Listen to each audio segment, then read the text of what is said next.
بسم اللہ الرحمن الرحیم۔ ناظرین، آج دو موضوعات پر ضروری بات کریں گے۔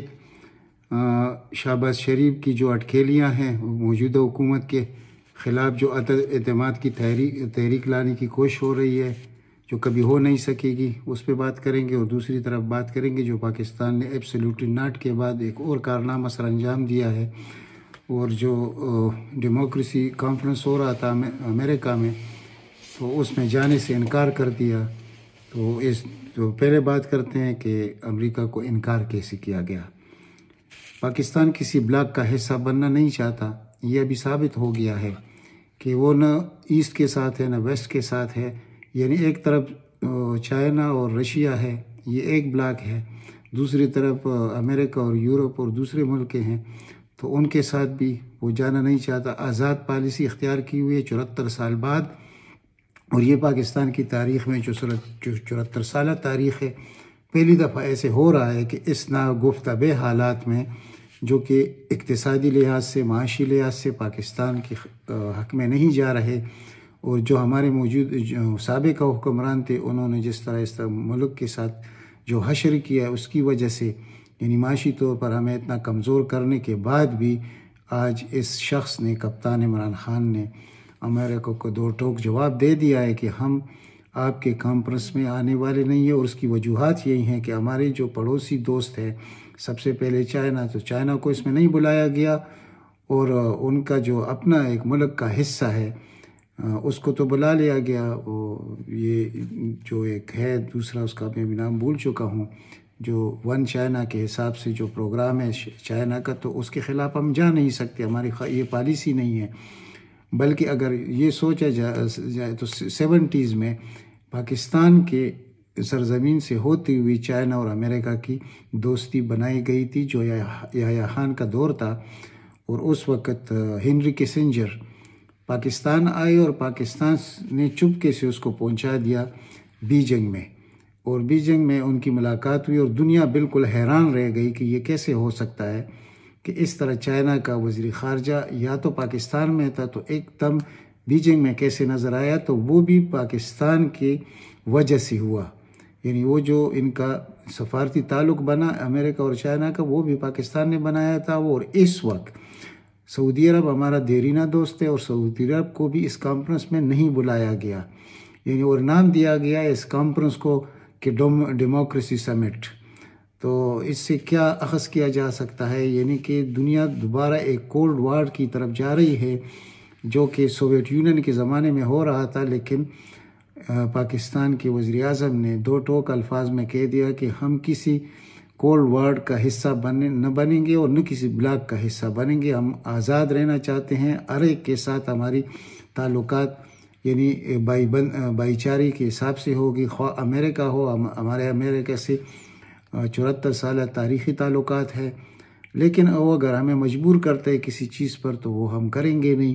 تو یہ پہلی دفعہ ہو رہا ہے کہ اس طرح امریکہ کو کوئی پاکستانی حکمران انکار کر رہا ہے، تو اس سے ہمیں سوچنا پڑے گا کہ اگر ہمیں معاشی مشکلات آگے جا کر پیش تو آئیں گی، یعنی وہ آپ دیکھ رہے ہیں کہ ہم FATF کے گرے لسٹ پر بھی ہے، ہم ریڈ پہ بھی جا سکتے ہیں، اور جب ریڈ پہ جائیں گے تو اس کا کیا ہوگا؟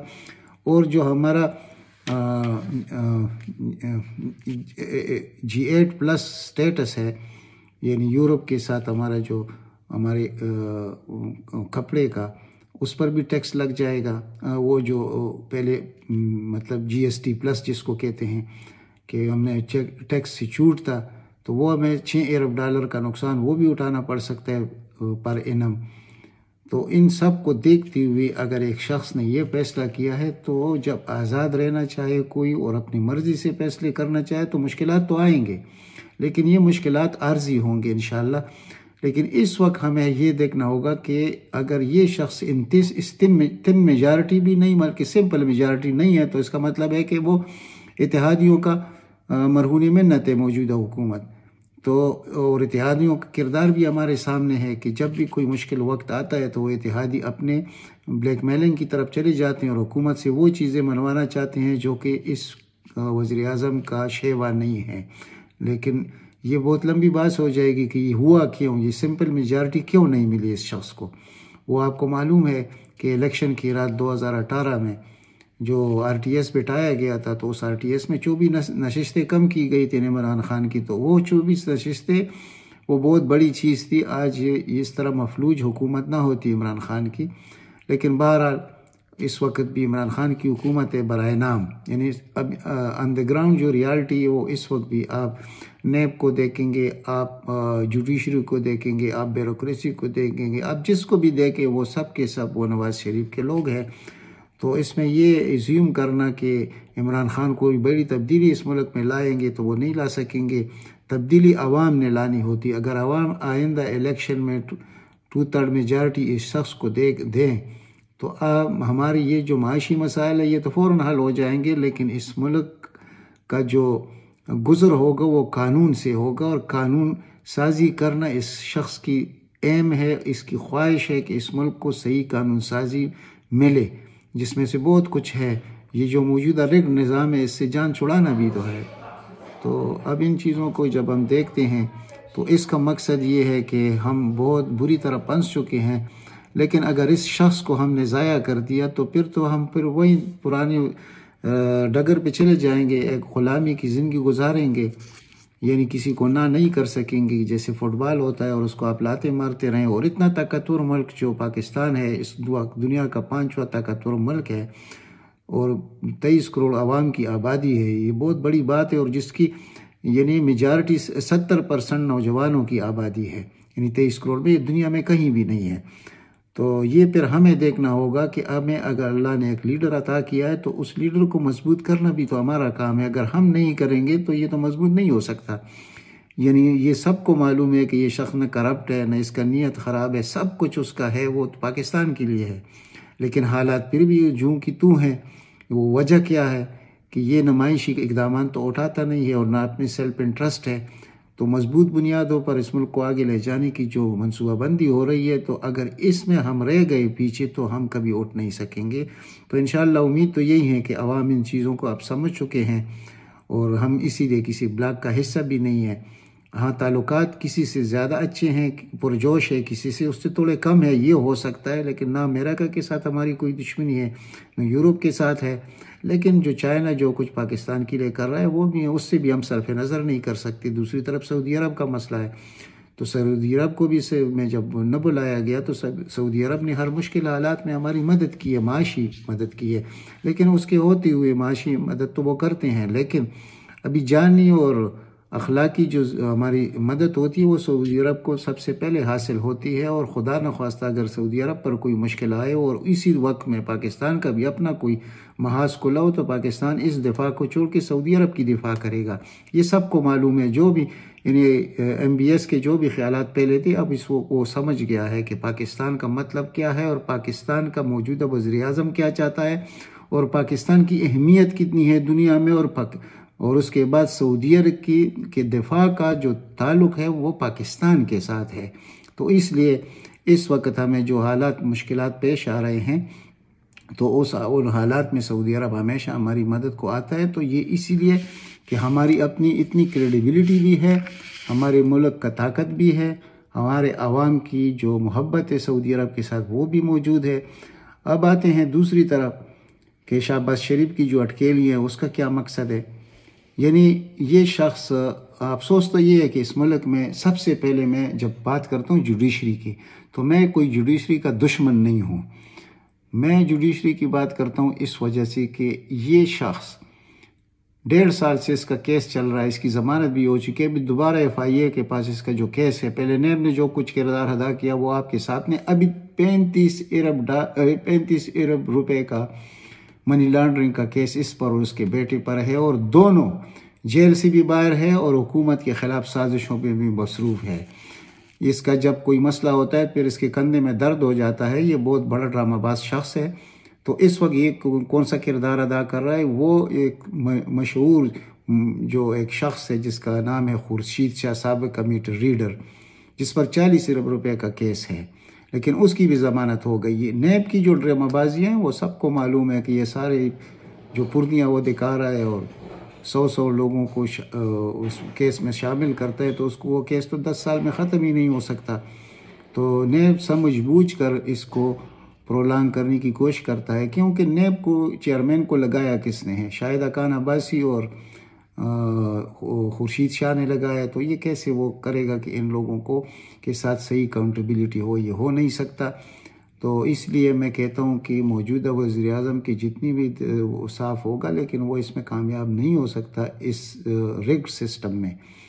اب آپ دیکھیے کہ یہ ایک تو خورشید شاہ ہے، دوسرا وہ چلا گیا لندن میں ایاز صادق سابق اسپیکر جو ہے، وہ کیا تانے بانے بن رہا ہے کہ پی ٹی آئی سے لوگ توڑ کر اور پھر اتحادیوں کو توڑ کر تو اسمبلی میں عدم اعتماد کی تحریک بھی پیش کی جائے۔ اس میں کون کون شامل ہے؟ خورم دستگیر بھی ہے، خواجہ آصف بھی ہے، اور رٹ یہ لگایا ہوا ہے کہ پی ٹی آئی کے اندر سے کوئی وزیر اعظم ہو لیکن عمران خان سے جان چھڑانا ضروری ہے۔ عمران خان سے جان چھڑانا اتنا ان کا ذہن بہت چھوٹا ہے۔ یہ تو اگر الطاف حسین جیسے شخص کی 40 سال تک لیگیسی ہو سکتی ہے تو کیا عمران خان کی 50 سال تک نہیں ہو سکتی؟ میں ایک مثال کے طور پر یہ بات پیش کر رہا ہوں۔ تو اس عمران خان کے چاہنے والے، میں بار بار کہتا ہوں، اگر وہ ایک کال بھی دیں گے نا عوام کو تو پھر اس کو روکنے والا تو کوئی ہوگا نہیں۔ اور ہمارا جو کرتا درتا ہوتے ہیں، جس کو لوگ عام الفاظ میں کہتے ہیں مقتدر قوتیں، تو مقتدر قوتوں سے مطلب ہمارا کیا ہوتا ہے کہ آرمی اسٹیبلشمنٹ۔ تو آرمی اسٹیبلشمنٹ کے پاس متبادل کون ہے عمران خان کے علاوہ؟ یہ تو ہو نہیں سکتا، نہ اندرونی طور پر کوئی ہو سکتا ہے اور نہ ہمارے جو بیرونی جتنے محاذ ہیں اس میں بھی نہیں ہو سکتا۔ تو ان کی بھی تو یہ یعنی وہ بھی یہ چاہتے ہیں کہ یہ شخص سرزائے کرے اور یہ کامیاب ہو۔ تو انشاءاللہ وہ جو کہتے ہیں کہ ایک پیج پڑھ چکا ہے، ایک پیج نہیں پڑھ چکا، ابھی بھی ایک پیج پر ہے، پاکستان کے لیے ہے۔ اگر افواج پاکستان کو یہ شک ہو کہ یہ شخص پاکستانی مفادات کے خلاف ہے تو پھر تو ان کا حق بھی بنتا ہے، کیونکہ شہادت تو وہ لوگ دے رہے ہیں۔ اس ملک کو اگر کسی نے قائم رکھا ہوا، یہ کسی آئین اور قانون نے قائم نہیں رکھا ہوا، یہ افواج پاکستان نے قائم رکھا ہوا ہے۔ ان چیزوں کو ہمیں غور میں لانا چاہیے۔ یہ ہماری جو بڑے بڑے ہائی کورٹ اور سپریم کورٹ میں بیٹھی ہوئے جج ہیں، ان سے کوئی یہ پوچھے کہ آپ لوگوں نے اس پورے اپنے ٹینیور میں کسی ایک شخص کو سزا تک دی ہے؟ یہ نہیں دے سکتے۔ 350 لوگوں کو سزائے موت دی گئی آرمی کورٹس کی طرف سے، اور پھر سپریم کورٹ نے اس کو اسٹرائک ڈاؤن کر دیا۔ اور آپ نے دیکھ لیا وہ جو وقار سیٹھ تھا chief justice Peshawar high court, اس نے ان 350 یعنی سزا یافتہ لوگوں کو جن کو پھانسی کی سزا ہوئی تھی تو ان کو بھی معاف کیا گیا۔ تو یہ اس معاشرے کے ساتھ کیا ظلم ہوتا ہے، وہ ہماری جوڈیشری سے کوئی اناد نہیں ہے۔ مسئلہ صرف یہ ہے کہ یہ لوگ اگر چاہتے تو یہ ملک اس ڈگر تک نہ پہنچتا۔ تو اس لیے میں نے یہ اضافہ کر دیا ان باتوں میں، اور یہ حقائق ہے اور حقائق سے میں پیچھے ہٹتا نہیں ہوں۔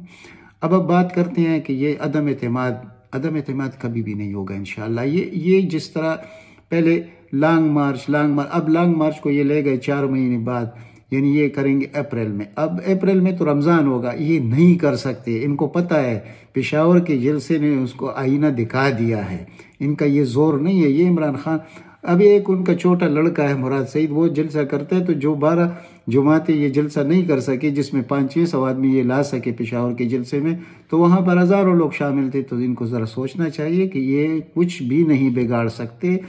اور مولانا فضل الرحمان کی تو مجبوری ہے، وہ غریب اس وقت پہلی دفعہ حکومت سے باہر ہے، تو اس کی مجبوریاں تو ہماری سمجھ میں آتی ہے۔ لیکن یہ جو لوگ ہیں یہ وانٹڈ لوگ ہیں، یہ کریمنل لوگ ہیں، اور ان میں کنوکٹڈ لوگ زیادہ ہیں، یہ کبھی بچ نہیں سکتے۔ جن کے میں نے نام لیے کہ وہ ابھی پرویز خٹک ہے، Pervez Khattak P T I کا ہے، لیکن ان کے تعلقات وہ کیا خوش ہے عمران خان سے؟ کبھی بھی نہیں۔ اسی طرح جہانگیر ترین ہے، اسد عمر ہے، شاہ محمود قریشی ہے، راجہ ریاض ہے۔ اچھا، جنوبی پنجاب کے کچھ لوگ ہیں، سب پر ہماری نظر ہے اور ہمیں پتہ ہے کہ کون کن سے مل رہا ہے اور کیا، لیکن کر نہیں سکتے۔ یہی میں کہہ رہا ہوں کہ ان کا باپ بھی عدم اعتماد کی تحریک پیش نہیں کر سکتا۔ یہ اس طرح نہیں ہوتا کہ کسی اپنی مرضی ہوگی تو اس ملک کو ڈیریل کریں گے اور اس حکومت کو ڈیریل کریں گے، یہ نہیں ہوگا۔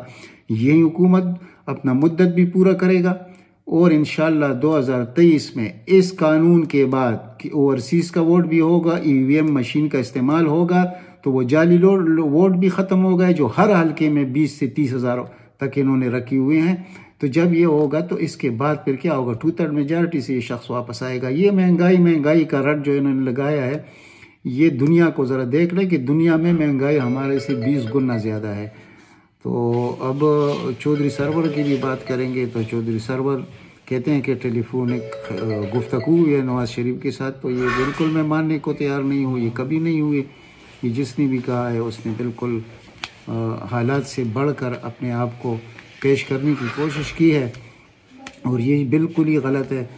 بس اب تک اتنا ہی. انشاءاللہ ملتے ہیں اگلی ولاگ میں. اگر ہو سکے تو اس چینل کو سبسکرائب کیجیے. والسلام.